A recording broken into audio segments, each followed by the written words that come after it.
All Force Follow videos are in the public domain. To learn more or to donate, visit www.forcefollow.com.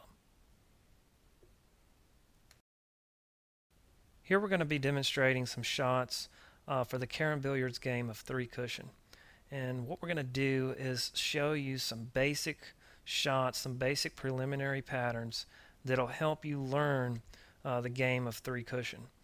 Some of these kind of represent situations that come up over and over again in Carom. And if you can master some of these shots, then you're on the road to learning the game. This first shot is a demonstration of a principle called the big ball.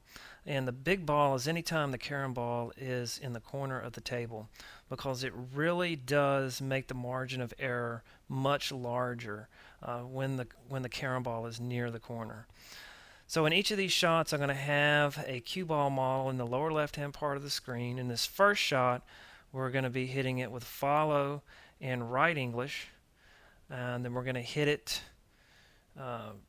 with some medium speed, go 3 cushions, and back around for the carom ball.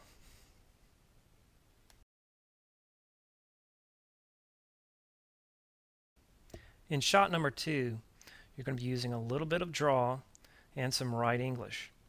And what this shot is going to demonstrate is that the English on the cue ball actually helps it travel around the table, and you'll see the difference in the speed after the cue ball makes contact with the first rail. So in the game of 3 cushion, the spin of the cue ball actually helps the cue ball make its way around the table.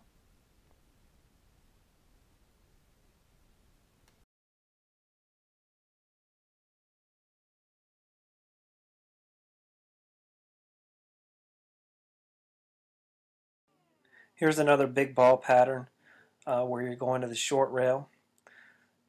From this vantage point, you're going to use low right English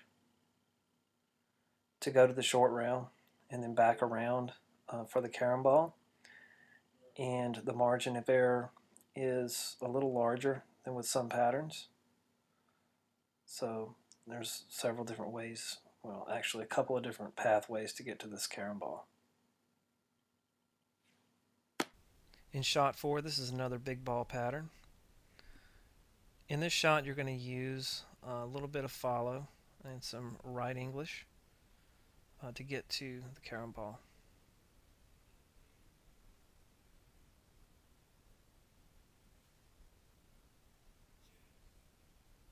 Shot 5 is a big ball pattern, but this shot took several attempts for us to get it.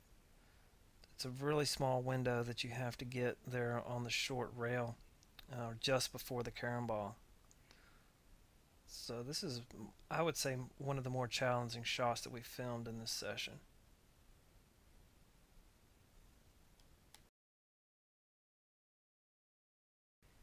For shot 6, you should use some draw and left English if you're doing it as it's diagrammed here. And my shooter here was able to get this on the first attempt. So this is one of the easier shots that we filmed. In shot 7, you're going to have a very thin hit on the first ball. You're going to use some left English, and it's going to hit the first 2 rails there in the corner and come back for the big ball here on the short rail. Shot 8, you're going to use just a little bit of left English, and the key to this shot is getting a thin hit on the first ball to get back down for the carom ball.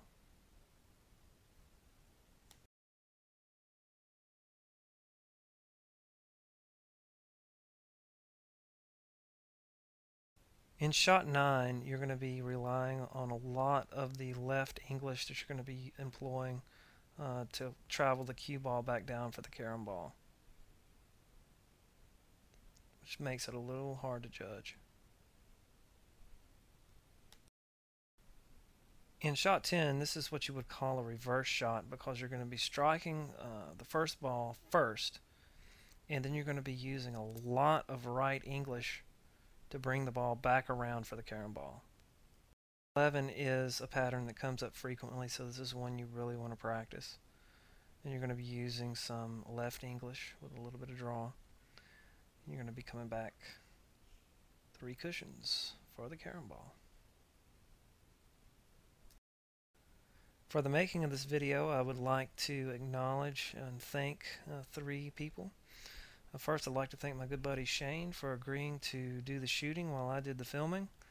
I would like to thank Timo, the owner and operator of U.S. Billiards in Houston, Texas. He has a great place in North Houston with 3 exquisite Gabriel's tables with a heated slate bed and fine Simonis cloth. And I would like to also thank Bob Byrne.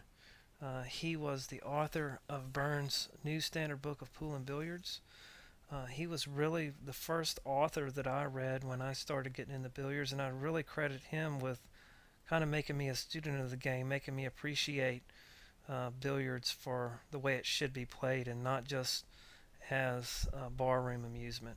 So I'd really like to thank Bob Byrne and encourage you to buy his book and check out his work. In the sidebar, I'm leaving a link to St. Jude's Children's Research Hospital.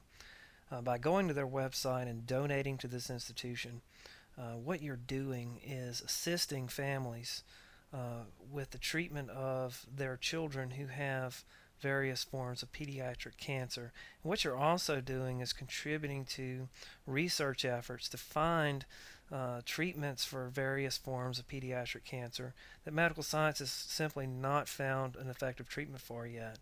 So you can rest assured that your money is being put to good use, because this is one of the more reputable charities anywhere in the world.